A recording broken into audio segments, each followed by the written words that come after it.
Hi John, this is Brian from the Vinyl Kitchen. Hope you're doing really well. Hope you had a nice New Year's. This is in response to your contest ideas about collecting, or not collecting, but investments I should say, in vinyl. Obviously, we all love vinyl differently. We music it differently. Some people enjoy this, some people enjoy that. Some people spend little, some people spend a lot. And none is great, none is awful, none is this or that. It's whatever you like.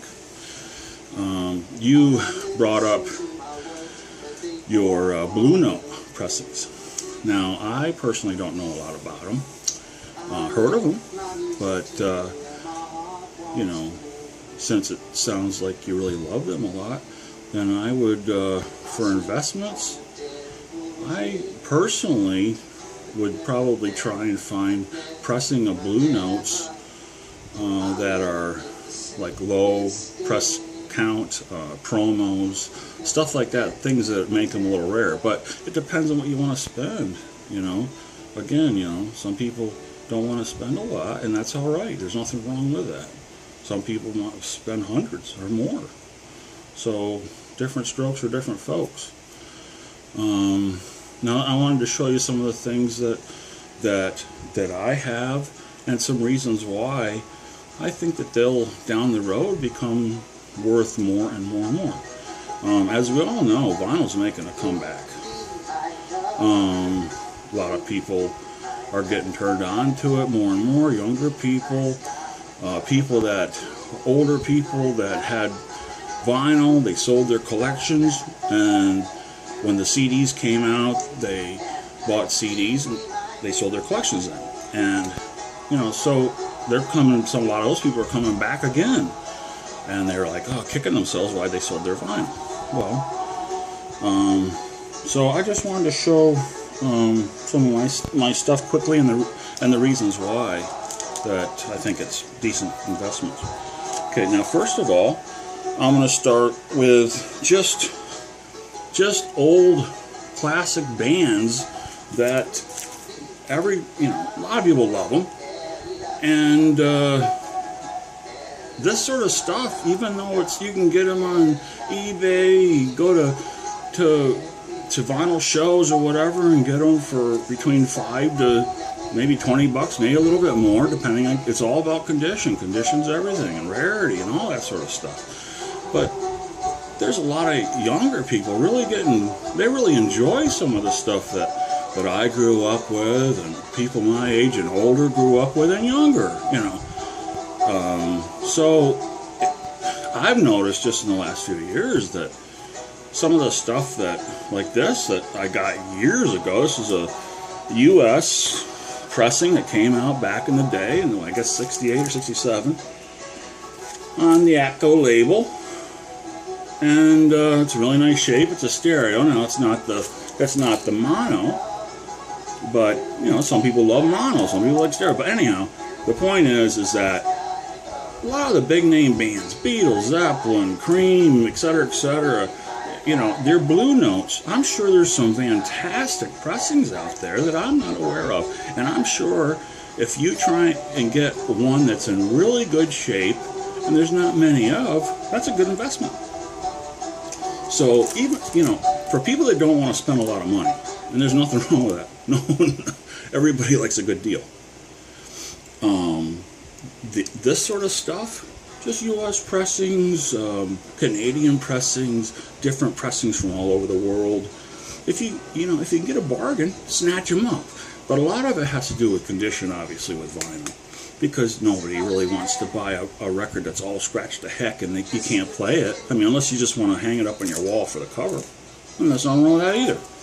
So that's that one. But for the best bang for the buck, I would invest in groups that, I think a lot of it has to do with me personally, my opinion is, I don't really buy stuff to really necessarily quote-unquote invest in. I buy it because I love the music. But everybody's different. You know, some people like to put money into gold, you know, and all they got is just this bar sitting next to them, or a coin or whatever. And if that trips their trigger, I should say, then more power to them. Whatever they like, you know.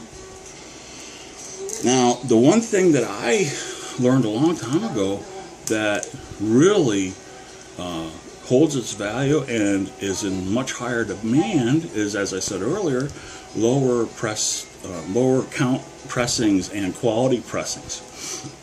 Now, this is one I've had in my collection, geez, a long time, since the 70s. This is a Led Zeppelin 4. This is a U.S. pressing, the first release of it. Now, it has a promo sticker on it, and it's a white label promo. Now, sorry for the glare. I just taking a lot of these out of the bag, sorry. But, you know, and it's in really nice condition. So just like with baseball cards, with almost anything you sell, condition's everything. But like the promos and stuff like that, there's not nearly as many of them, so that's a better collectible. But of course, it's hard to find them at a good price. Sometimes you get lucky, though. You know, I search eBay a lot. Now, I'm disabled, so I spend a lot of time on there trying to make money for our family, you know. And most of all, I'm looking for good pressings that I love, you know, if I can get a good bargain. You know, information is really important. The more information that you learn about stuff, the more you'll be more educated, obviously, to look for that certain record. And I'll show you some examples. Now, this one here, I picked this up on eBay for like 10 bucks. And it was like about a month ago or so. Look at that. It's a promo with a tiny strip, U.S. Now this will be the first pressing, U.S. pressing of Aerosmith. Draw the line. Love that cover. And, you know, it's a promo label. You know? I mean, 10, 15 bucks, whatever it was. That's a bargain, and it's in mint shape. I don't know if it was ever played. You know? Now, 20 years from now, if I, you know, keep it in nice shape, I try and keep things in jackets and this and that and sleeves and stuff like some people do, anti-static sleeves and all that kind of stuff, then it's just going to grow in price because there's not a lot of these pressed. 10 bucks, 15 bucks, whatever it was. I mean, that's great. And if you can find some promos of the Blue Note that you love so much, that's cool, man, because there's not many of them pressed. And the people that are into your Blue Notes later on, 10, 15 years from now, whatever, they're going to be like, oh my God, you got a promo of that Blue Note pressing, and it's in really nice shape. Wow, that's worth a lot more. Now, this here, I got, you know, Cat Stevens. I love Cat Stevens. This is a U.S. pressing. And it's a promo. It has the promo hole. I got a ton of this stuff in my collection. I got stuff that's not in good shape. I got stuff that is. I got different countries. You know, some of you people that have seen my videos, you know my Japanese pressings. I love them things. They just sound so good. But you know, those are very expensive. But you know, it's whatever you want to pay, buddy. This is a white label promo, U.S. promo. And it's a really nice shape. Man, does this sound good. But now, this here, you know, I got pressings from all over the place, like I said. This here, excuse me, this is a British first pressing. Now, the British first pressings, instead of the single sleeve, is a gatefold. Now, it's textured. He's looking down at some well or something. I don't know. And it's the very last, for those people that are into the British pressings, this is the very last Pink Island that they ever pressed with a pink label. They call them Pink Island labels. It's the last one before they went to the palm tree.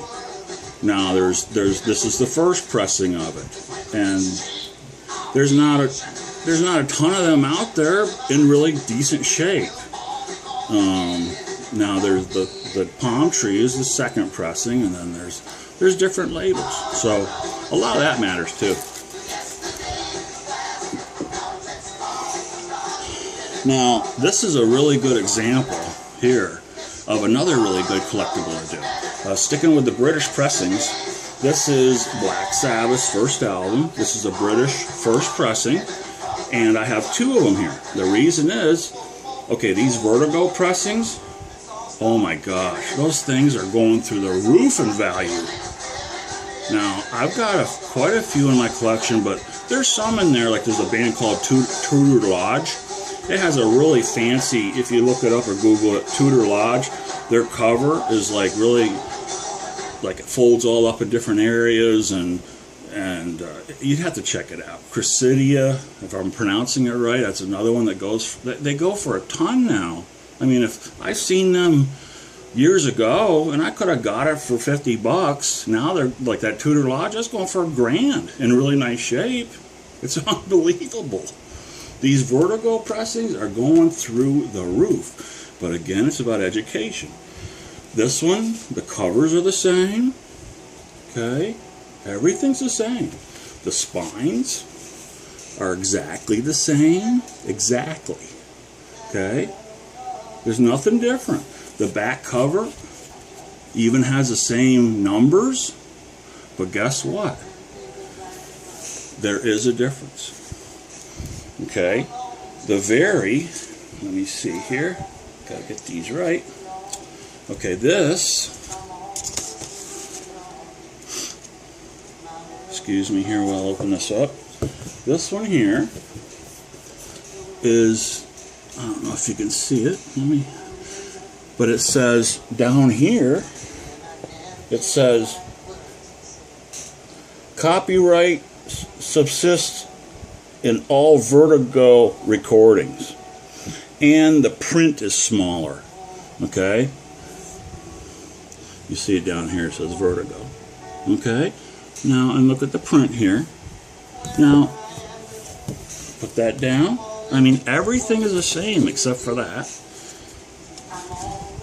This is the first pressing now. It's a more shiny inside, and that print, see, it's bigger, it's bolder. And it doesn't say nothing about Vertigo down here. It doesn't say Vertigo. It says copyright subsists in all stereo recordings. Not Vertigo. Only the very first pressing has that. Now, another thing to show you. Okay. This here is Black Sabbath. This is the album that was in the second pressing one. Now this has the Vertigo sleeve even and everything. And the one that I'm going to show you, the other one, is exactly the same. But guess what? It's not exactly the same.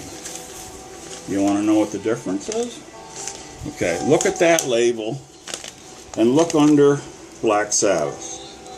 It's blank. I mean, except for the writing along the bottom rim. Now look at this one. Oops, sorry for the glare. It has that Vertigo, and then it says a Philips record product. Only the first pressings have that. There are lots of people on eBay or wherever trying to sell that other one, the second one, as a first pressing and trying to get tons of money. But if you're educated, that's a lot of it. You just got to learn all this crap. And that took me a long time to learn all that.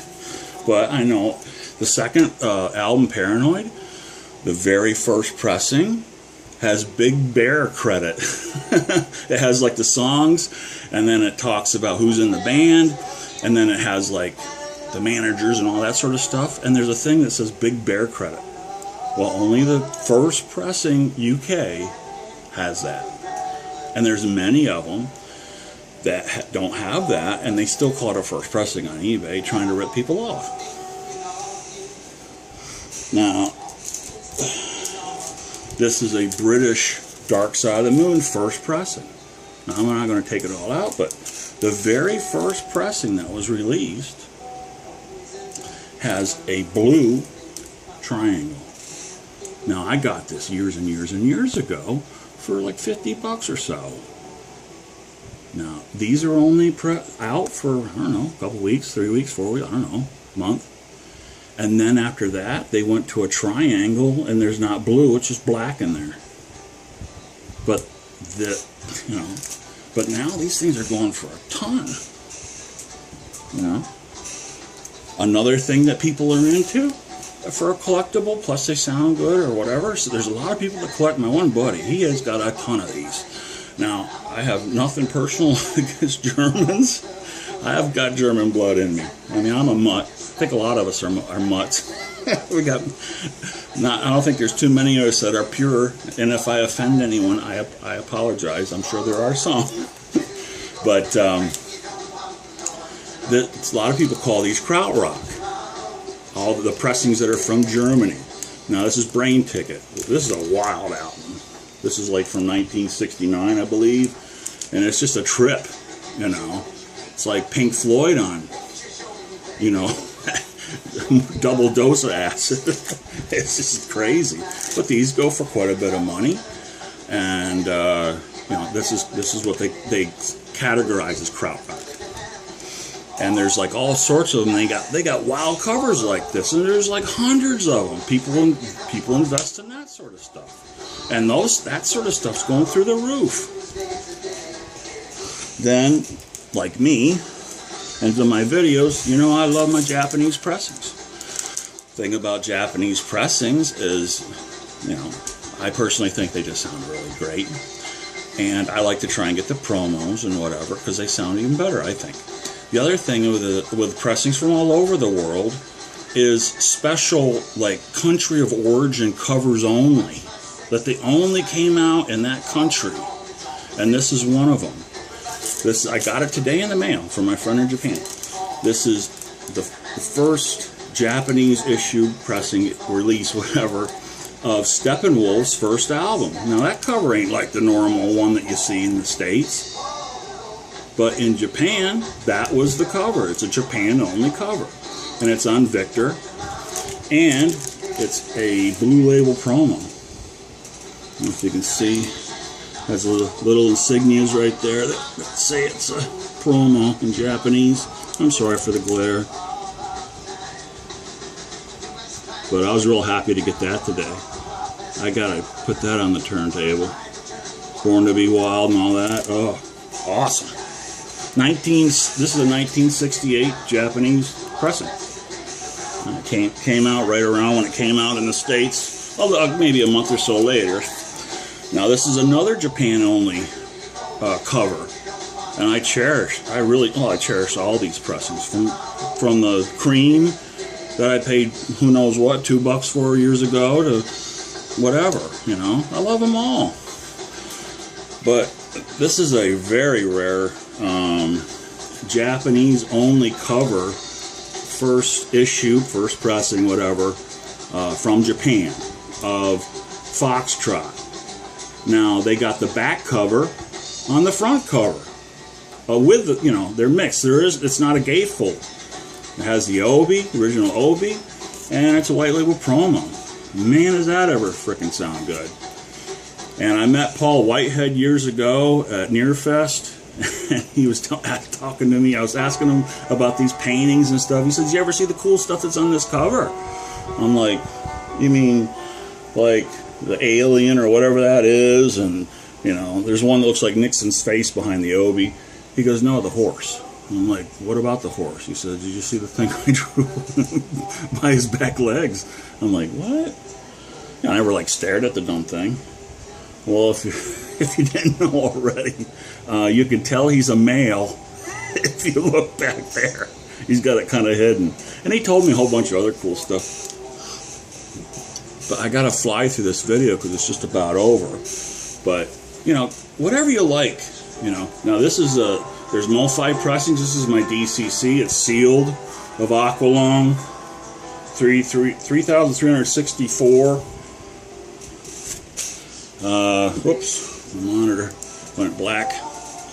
This is a MoFi UHQR of Dark Side of the Moon. This is a really rare. They only made 5,000 of these back in '81. This is a Classic Records test pressing, Clarity Records 45, a Led Zeppelin 1. That's how many were made. And an acetate of Jethro Tull. I got these from a friend of mine that works there.